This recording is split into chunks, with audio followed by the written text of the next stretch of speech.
Graça e paz, meu irmão, boa noite. Hoje, dando continuidade à nossa série de mensagens sobre a primeira carta de Paulo aos Coríntios. Hoje nós vamos falar sobre a instrução aos cristãos casados com não cristãos. Para quem esteve aqui na semana passada, nós falamos sobre o cristão casado com o cristão. E aí nós aprendemos algumas coisas aqui que fez com que na quinta-feira o meu WhatsApp bombasse. Muitas coisas que os irmãos não sabiam, que era pecado, que era negligência, mas eu louvo a Deus porque a cada quarta-feira que nós estamos aqui, nós temos aprendido com essa carta algumas coisas referentes àquilo que é pecado, àquilo que Deus autoriza. Obrigado, Cássio. E hoje eu quero falar do casamento do crente com o não crente. Então eu peço para que você abra sua Bíblia lá em 1 Coríntios, no capítulo 7, nós vamos ler dos versículos 12 a 24.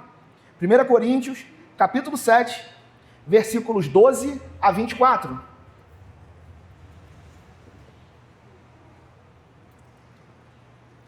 Diz assim a palavra do Senhor: aos mais digo eu, não o Senhor, se algum irmão tem mulher incrédula, e esta consente em morar com ele, não a abandone. E a mulher que tem marido incrédulo, e este consente em viver com ela, não deixe o marido. Porque o marido incrédulo é santificado no convívio da esposa, e a esposa incrédula é santificada no convívio do marido crente. De outra sorte, os vossos filhos seriam impuros, porém agora são santos. Mas se o descrente quiser apartar-se, que se aparte. Em tais casos, não fica sujeito à servidão nem o irmão, nem a irmã. Deus vos tem chamado à paz. Pois como sabes, ó mulher, se salvarás teu marido? Ou como sabes, ó marido, se salvarás tua mulher? Ande cada um segundo o Senhor lhe tem distribuído, cada um conforme Deus o tem chamado. É assim que ordeno em todas as igrejas. Foi alguém chamado, estando circunciso? Não desfaça a circuncisão.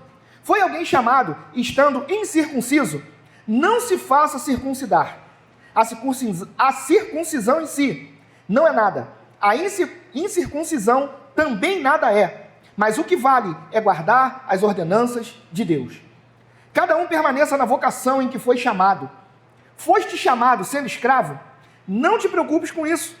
Mas se ainda podes tornar-te livre, aproveita a oportunidade. Porque o que foi chamado no Senhor, sendo escravo, é liberto do Senhor. Semelhantemente, o que foi chamado, sendo livre, é escravo de Cristo. Por preço fostes comprados. Não vos torneis escravos de homens. Irmãos, cada um permaneça diante de Deus naquilo em que foi chamado. Amém. Pois bem, meus irmãos, na semana passada a gente aprendeu que o capítulo 7, ele é nada mais, nada menos que respostas da igreja acerca do casamento. Nós lembramos que lá no versículo 1, Paulo deixa muito claro que essa parte do capítulo é uma resposta a alguns questionamentos que a igreja fez para ele. E na primeira parte desse capítulo, nós aprendemos na semana passada sobre a instrução do casamento do cristão com um outro cristão, onde Paulo alega, dentre várias coisas que aprendemos, que o sexo antes do casamento é pecado, que o sexo fora do casamento é pecado, mas que a falta de sexo dentro do casamento também é pecado. Nós também aprendemos que o divórcio, ele não é algo instituído por Deus, mas a dureza do coração do homem fez com que o divórcio fosse instaurado.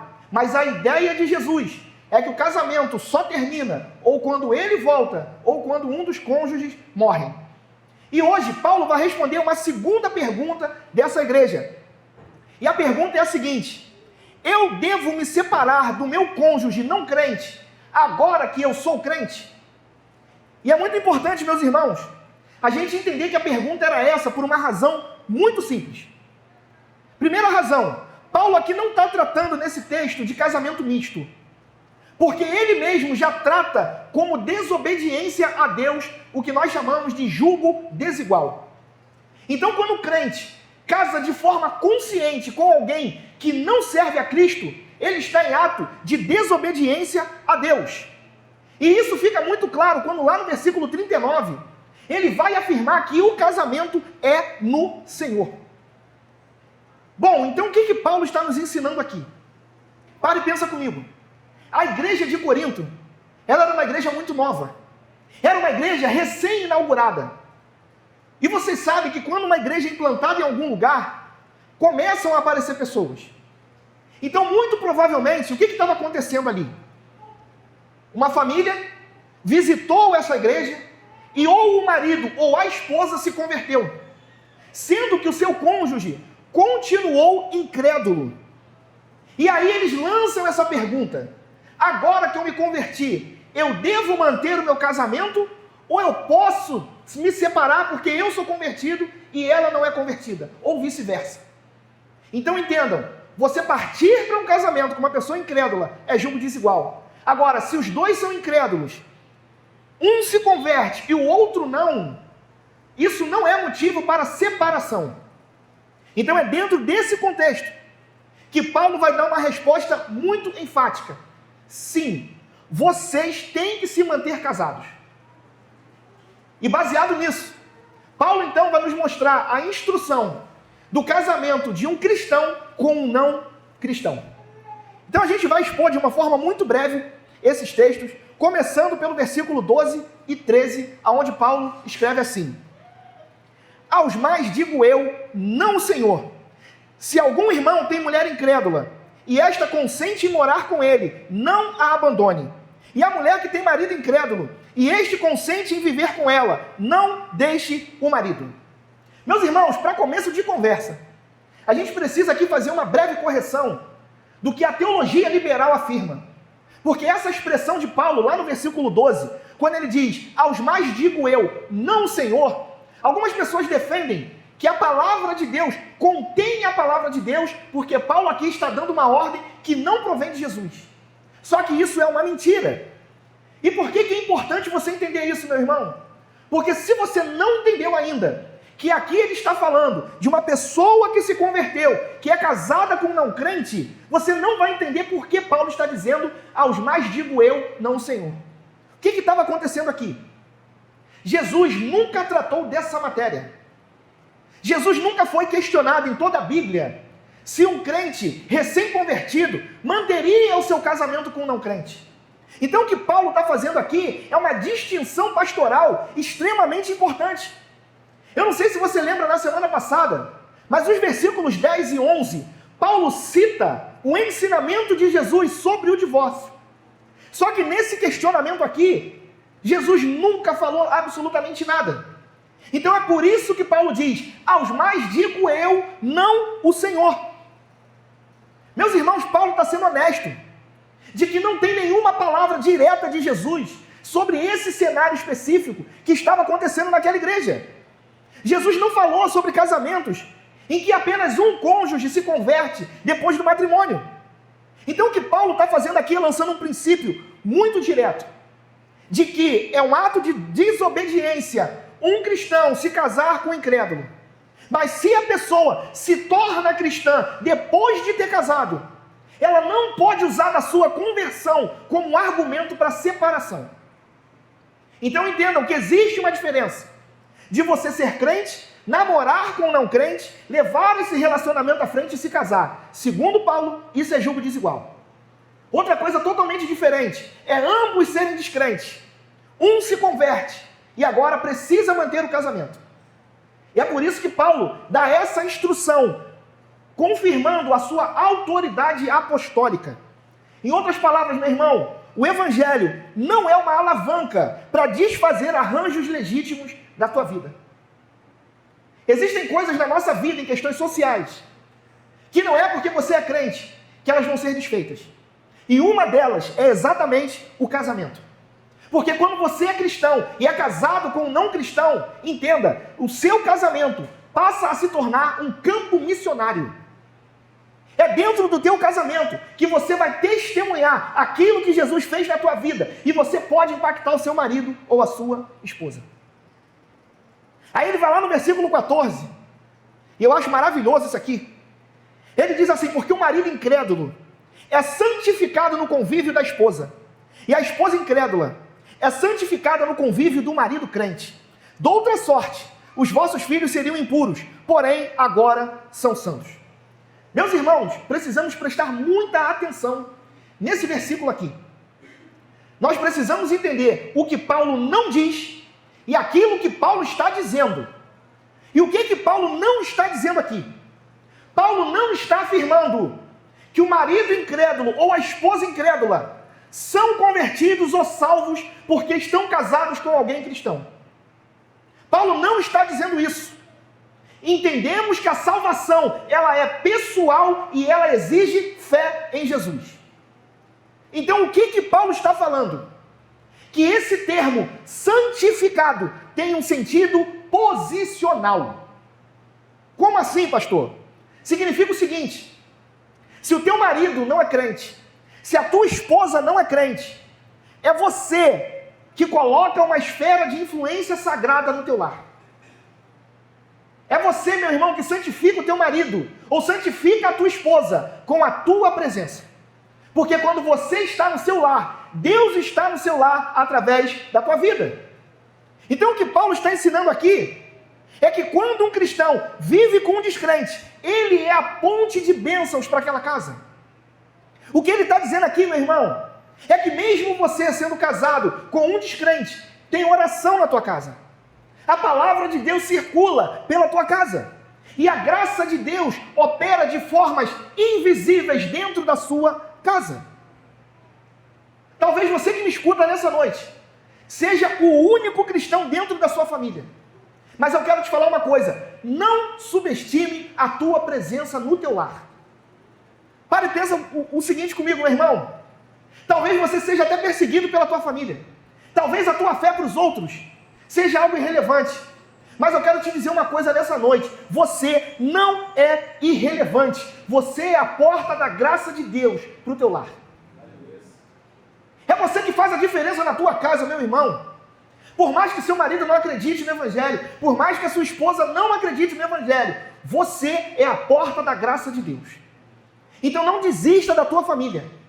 Quando você ora por ele, quando você ora por ela, quando você ora pelos seus filhos, pelo seu pai, isso não é ilusão. Isso é piedade. Isso é santidade. Entenda uma coisa: o teu testemunho no teu lar tem poder. Versículo 15. Paulo vai dizer assim: mas se o descrente quiser apartar-se, que se aparte. Em tais casos, não fica sujeito à servidão, nem o irmão, nem a irmã. Deus vos tem chamado à paz. O que Paulo está dizendo aqui, meus irmãos? Que existem casos em que o marido ou a esposa descrente se recusam a conviver com o marido ou com a esposa cristã. E aí podem acontecer casos como eu já vi. Ou você larga Jesus, ou eu te largo. E aí o crente tem toda a liberdade de dizer: vai com Deus, porque eu não largo meu Jesus. E talvez você possa achar isso absurdo, mas essas coisas acontecem. Existem maridos descrentes e esposas descrentes que terminam o casamento por causa da conversão do seu cônjuge. Agora, a gente também tem que ter muito cuidado, porque o ativismo religioso muitas vezes pode trazer um divórcio, pode trazer uma desgraça para dentro do lar, porque você acha que vai converter o seu cônjuge estando enfurnado dentro de uma igreja, e isso não é uma realidade. Entretanto, o que Paulo está dizendo aqui é que a permanência no casamento não pode ser imposta. O que ele está nos ensinando aqui, meus irmãos, é que o crente não precisa se prender a uma situação de abandono com sentimento de culpa. Meu irmão, minha irmã, se você sofre violência doméstica, você não vai resolver com oração, você vai resolver com denúncia, você vai resolver saindo dessa vida de sofrimento. Só que as pessoas ficam preocupadas em dar bom testemunho em um casamento que já está destruído. Então pare e pensa, meu irmão, Deus te chamou para a paz. Se você está com um incrédulo que ridiculariza a sua fé, que te agride dentro de casa, meu irmão, você não é obrigado a permanecer nesse tipo de relacionamento. Você tem que viver em paz, sem ser forçado em uma união aonde o incrédulo deseja separação.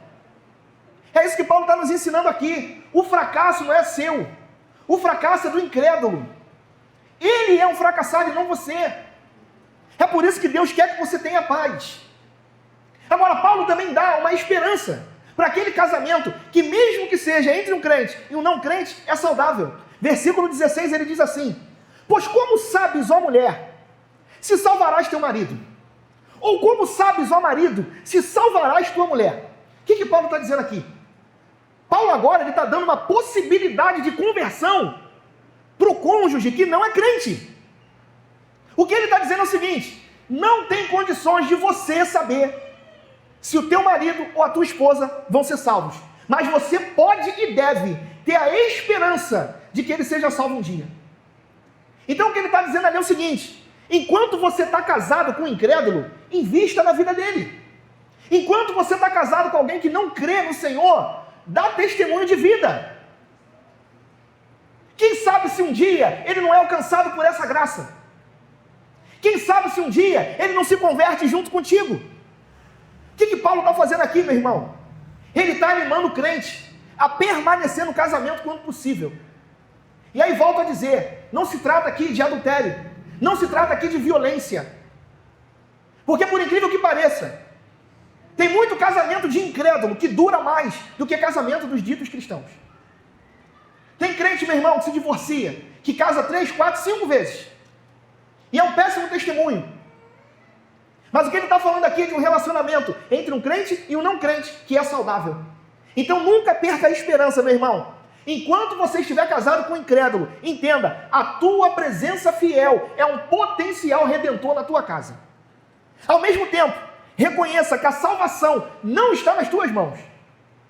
Em outras palavras, meu irmão, você não é o Espírito Santo. Se você vive num casamento misto, a tua missão é orar e semear, mas salvar não é com você. Você não é responsável pelo resultado. Você é responsável pela fidelidade a Deus. Versículo 17, ele fala assim: ande cada um segundo o Senhor lhe tem distribuído, cada um conforme Deus o tem chamado. É assim que ordeno em todas as igrejas. O que se aplica ao casamento misto é a expressão de um princípio universal. Porque Paulo está mandando a sua carta para a igreja de Corinto, mas ele diz: é assim que ordeno em todas as igrejas. Então, meu irmão, isso que Paulo falou para Corinto também vale para mim e para você. Cada cristão viva conforme o chamado de Deus em sua vida. Isso é regra cristã. Isso não é cultural. Isso não é para aquela igreja. Então, o que ele está dizendo é o seguinte: aquilo que serve para eles, serve para nós. E o que serviu para eles e serve para nós aqui. Que se você é casado com não crente, viva de forma fiel a Deus no seu casamento. Não é porque ele não serve a Deus que você vai deixar de servir. Não é porque ele não serve a Deus que você não vai cumprir o chamado de Deus para a tua vida. Deixa ele lá, deixa ela lá. Continua fazendo a obra de Deus, continua orando por ele, continua orando por ela, crendo que Deus vai alcançar aquela vida.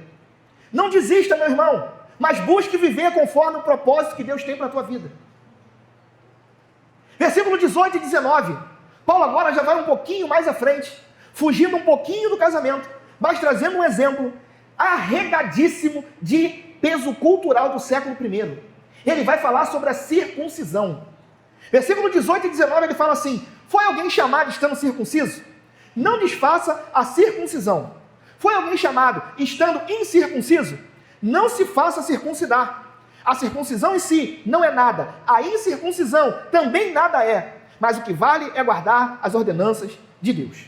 O que Paulo está dizendo aqui?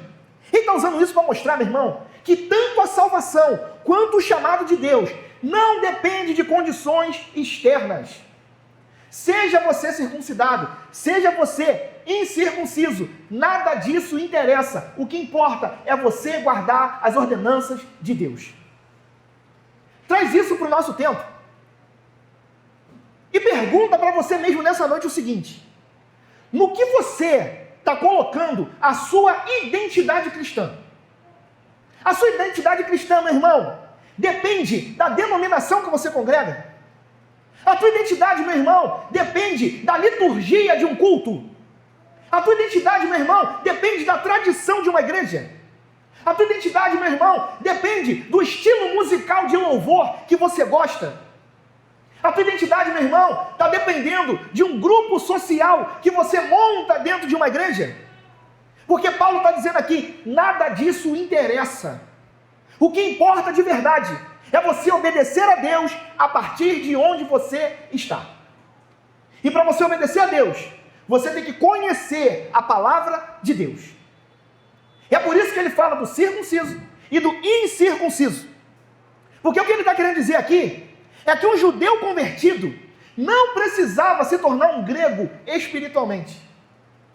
O que ele está querendo dizer aqui é que um gentil convertido não precisava se tornar um judeu ritualmente. Nada disso interessa, meu irmão. Deus nos chama a viver com um coração puro e fiel.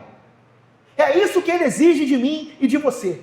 E isso não depende da tua origem, não depende da prática cultural da onde você mora. Isso depende da tua obediência à santa palavra de Deus.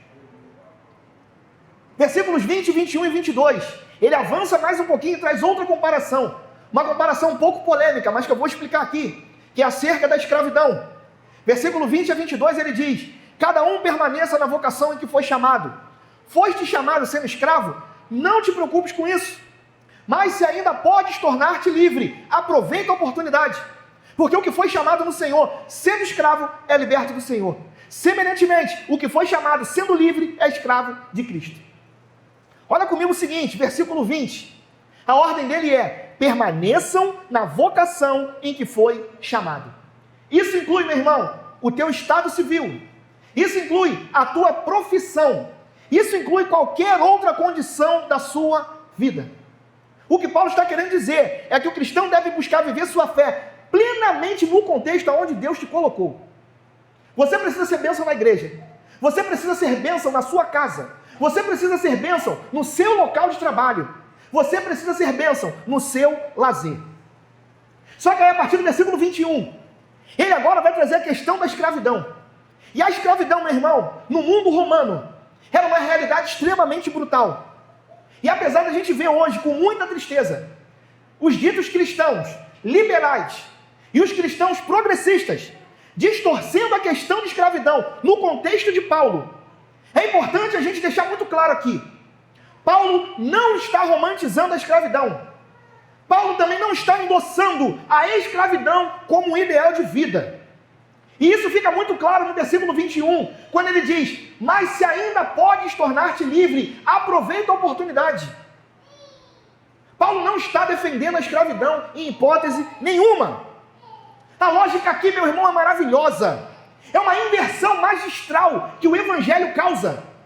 Porque se você olhar, o que ele diz no versículo 22 está muito claro. O escravo que crê em Cristo, diante de Deus, é liberto em Jesus. E o homem livre que crê em Cristo, diante de Deus, é um escravo de Cristo. Então perceba o seguinte: as categorias sociais são invertidas, mas as duas estão relativizadas na cruz. O escravo que crê em Jesus é livre, e o livre que crê em Jesus é escravo dele. Olha que maravilha, meu irmão. Talvez você se sinta preso no teu emprego. Talvez você se sinta preso em um relacionamento. Talvez você se sinta preso em uma família extremamente complicada. Mas Paulo está dizendo: você não é escravo dessas circunstâncias. Você é liberto em Cristo. Você é livre, meu irmão. Por mais que você sofra circunstâncias da vida, Jesus te deu liberdade. E é uma liberdade que ninguém no mundo pode te dar. Esse mundo não pode te comprar. E é por isso que ele fala no versículo 23, por preço fostes comprados. Não vos torneis escravos de homens. Aqui está o coração teológico desse bloco. Paulo já tinha usado essa linguagem. Lá no capítulo 6, no versículo 20, falando do contexto da santidade, em contraste com a imoralidade sexual. Só que agora aqui ele aplica a identidade e a liberdade num sentido mais amplo, dizendo que por preço fostes comprados. E que preço é esse? É o preço do sangue de Cristo. É por isso, meu irmão, que a gente não tem que viver como escravo das pessoas. É por isso que a gente não tem que viver como escravo das circunstâncias. Porque nós pertencemos não aos homens, não às circunstâncias, mas nós pertencemos a Cristo. Você não é propriedade da circunstância.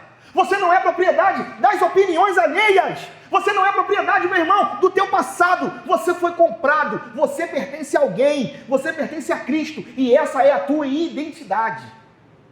E ele termina no versículo 24, reforçando: irmãos, cada um permaneça diante de Deus naquilo em que foi chamado. Aí tu pensa, meu Deus, Paulo é chato. 3 vezes ele fala sobre isso.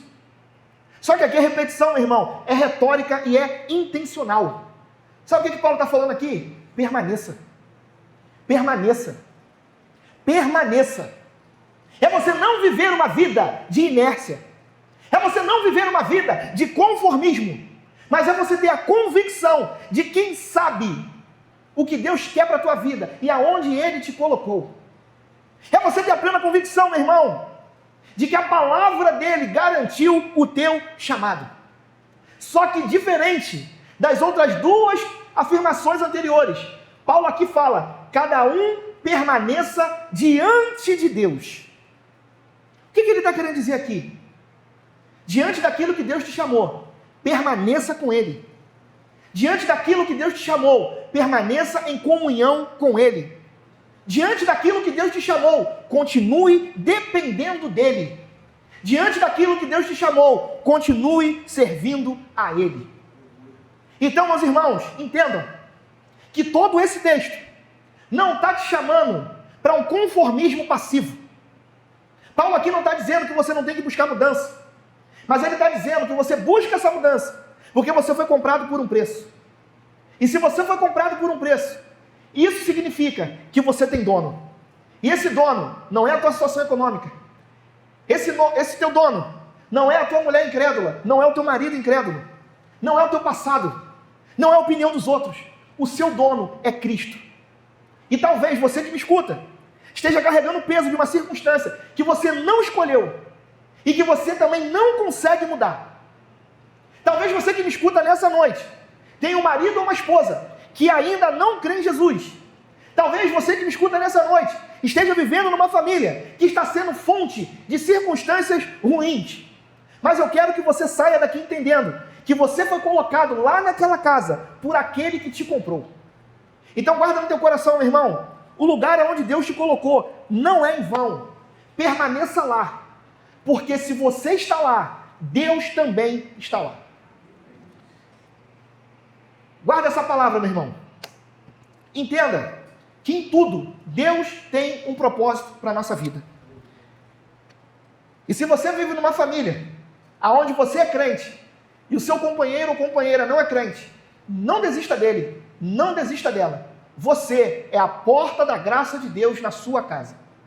Então continue semeando, continue testemunhando através da tua vida, para que toda a sua casa seja alcançada por essa graça que te salvou e que vai salvar muitas outras pessoas através do nosso testemunho. Amém? Se coloque de pé, vamos estar orando, agradecendo a Deus por essa palavra.